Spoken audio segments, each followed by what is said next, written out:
My name's Tim. I'm the keyboards and noise and samples and all ridiculous stuff for the extreme metal band Diamanda.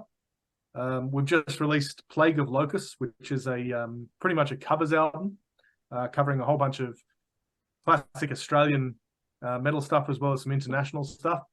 And we're about to go on tour with Low, doing our first headline shows in 10 years.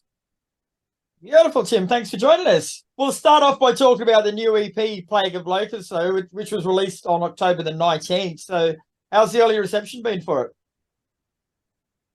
Yeah, it's been really good. We obviously, you never know what to expect with any release, but also with covers and things like that. And people might not know a lot of the bands we covered, or maybe they knew the songs too well and don't think we did a good version. You know, you'll never really know how people are going to receive it. But so far, it's been almost exclusively really positive. So pretty happy with it. Good sign. The EP features a couple of new tracks, but as you say, it's generally a selection of covers that have inspired the band. So what made you think that now was the right time to do an EP like that?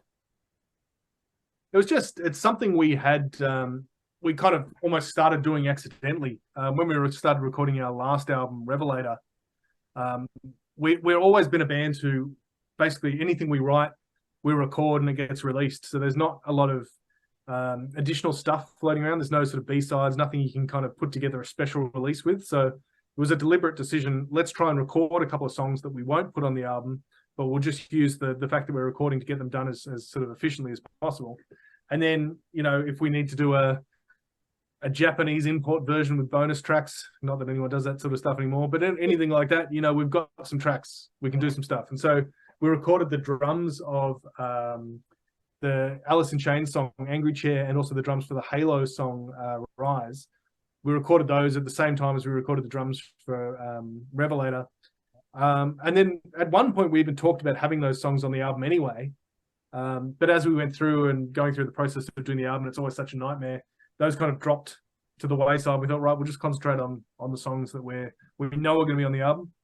And so they kind of sat there for a little while, not doing anything. And then we were talking about doing something with those songs and thought, oh, we'll build it out to something a bit more rather than just dump 2 tracks on Bandcamp. We'll add a couple of others in. And as we kind of discussed it, we kind of came up with this idea of all these bands we'd want to cover. And we decided to pin them all around a new song, which we wrote specially for it.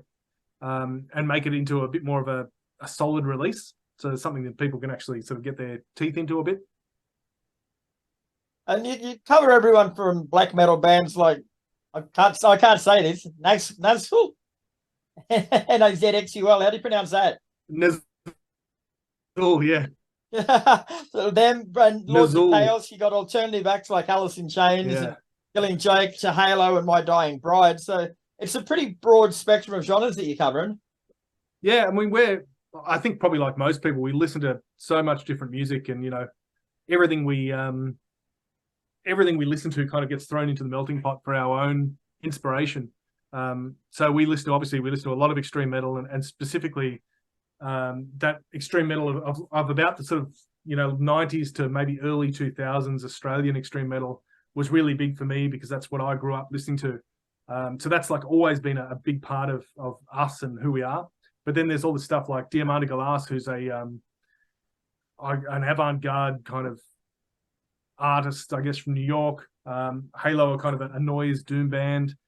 You've got My Dying Bride, who are doom. All this sort of stuff gets thrown in, and it kind of inspires us to kind of create the music that we do. So it was kind of a deliberate attempt to open the curtains a bit and show people how it all works, how we get to where we get to. And how much did you actually change them from the originals to your version to put your slant on them? It was a fair bit of change, I think. So it depends on the track, but I think generally, if you're going to cover a song, you've kind of got to get in there and rearrange it a bit and do some crazy things. Otherwise, you might as well just listen to the original. Yeah. So we changed some quite a lot. So obviously, the version of Alice in Chains, which is probably that's probably the most popular song that we recorded. That one, there's no point in doing it completely straight because everyone's heard that a million times, and just to do another version of it would just be boring. So we got in there and completely stripped it down, turned it into a more of a kind of atmospheric, noisy kind of thing. And I think that suits our version of it much, much better, and allows people to hear a kind of another side of the song, which is kind of cool. And what was the process like reworking them to your own style? Like, did you break down every song completely and start from scratch, or did you work on bits like sections at a time?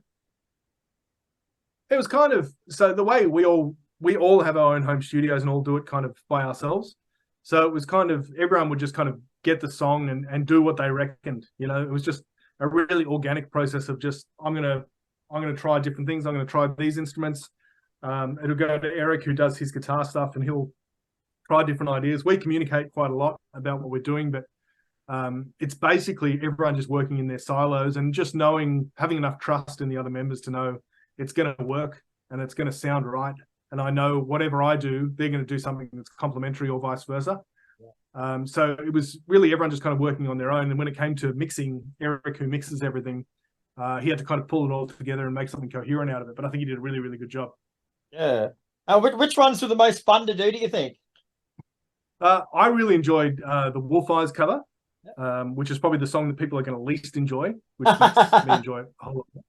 But that one's, you know, bashing on bits of metal, and there's some homemade synthesizers in there. There's a lot of like ridiculous sounding violin and some crazy vocals and all that sort of stuff. So that was a really fun one to do because it was sort of really open and odd. I think everyone enjoys playing the Killing Joke song Asteroid because it's such a sort of unstoppable groove. It's just the coolest riff, and it goes like basically the entire song is this one riff, but it just fucking rules. So that's a lot of fun. I think that one as well. Yeah, and you've got the one original on there as well. So tell us a bit more about that and why you actually decided to include one of your own in there instead of just all covers. I think we've always wanted to have at least something of ours on there because I think it gives it a little bit of weight. If it's just covers, it's a little bit throwaway. But if you've got some original stuff on there, you can kind of build a bit more of a serious release. So that was when we first started building out this release. That was always, we'll have a song on there that's ours. We'll do an original, and that one was the basic thing of that was all knocked together by Eric really, really quickly. He kind of put together this idea, which I think he and I were sharing the first two riffs at one stage together for a little while. And then he tacked on this whole other section where it goes into the blast beats and it's all kind of this odd distorted guitar and things like that, which really kind of lifted the song. And I think it's one of the best we've done in a little while. It really reminds me of some of our older stuff. So particularly 2008's Non album, which was our second album. It's got, to me, it has that kind of vibe. But I really enjoy it. I don't know if it's necessarily going to be indicative of the next release, but it was, you know, a song we all heard and immediately went, yes, that's right, that's good. Tell us a bit more about the EP cover, mate. Like, it's cool, just what the face with a heap of golden locusts falling around it. Like, what was the inspiration there? Yeah. So that was the same guy who did our last couple of releases, a guy called Val Noir from Metastasis Studios, which is this design studio in France. And he's done a lot of different stuff. He's got a really great eye for things. And so we sent in the lyrics to the original, which is called Plague of Locus, as opposed to Locusts, which a lot of people get confused about. But there is a lot of kind of insect and bug references in it deliberately. Obviously, it's playing on the idea of a plague of locusts. And so he picked up on that and he presented a couple of ideas.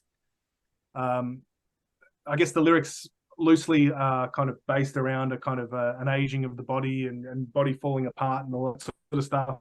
And so he took that idea and you know, created this image with this old man who's like basically the bugs crawling out of his face, but it's got that kind of, I guess, lux feel with the gold, which almost makes it look like a ritualistic thing or something like that to me. So it really suits the vibe, I think, of the release.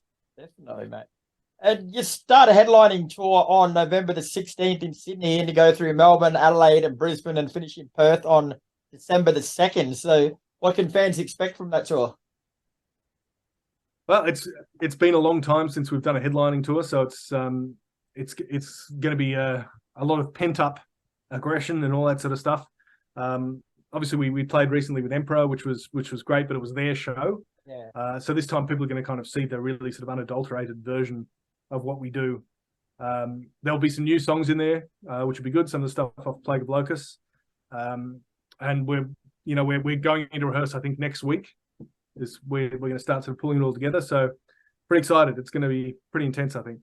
Yeah. And you mentioned it is your first headlining run of shows in around 10 years, mate. So what's changed with the Amenta since the last time you did your headlining tour to now?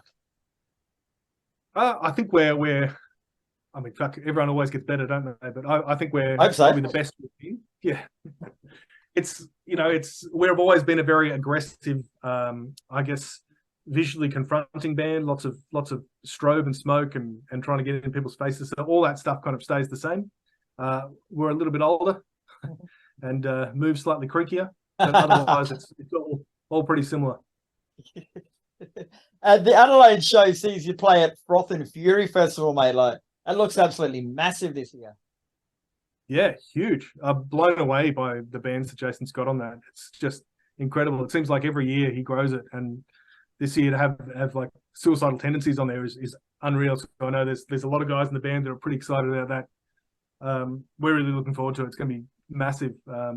Playing with a bunch of bands that we know, but a whole bunch of bands we don't, and a lot of great international bands. It'll be a huge, huge show, I reckon. Okay.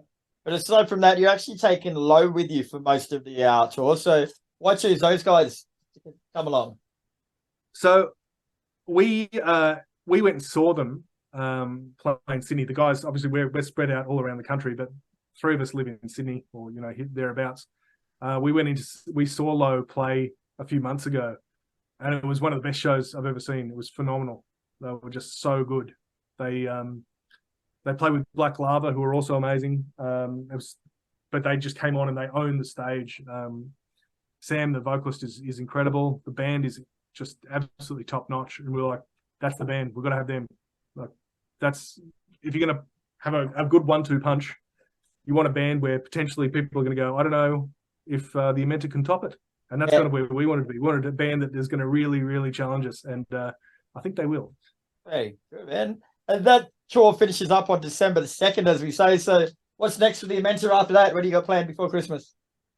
So before Christmas, probably not a lot recovering. As I said, we're old. So tours nowadays, when we're 20, we could just jump into the next one. Now that we're 40 plus, it's a few weeks worth of recovering. But then next year, the plan is we'll get cracking onto writing a new album. Historically, we've been very, very slow between albums. We write quite quickly, but the recording process is long. So we want to try and speed that up a bit and try and get another album out as quickly as possible. All right, bro. Well, thanks very much for your time. But it's been an absolute pleasure. The tour kicks off on November the 16th. So get yourself some tickets and head along to see the boys on their trek around Australia.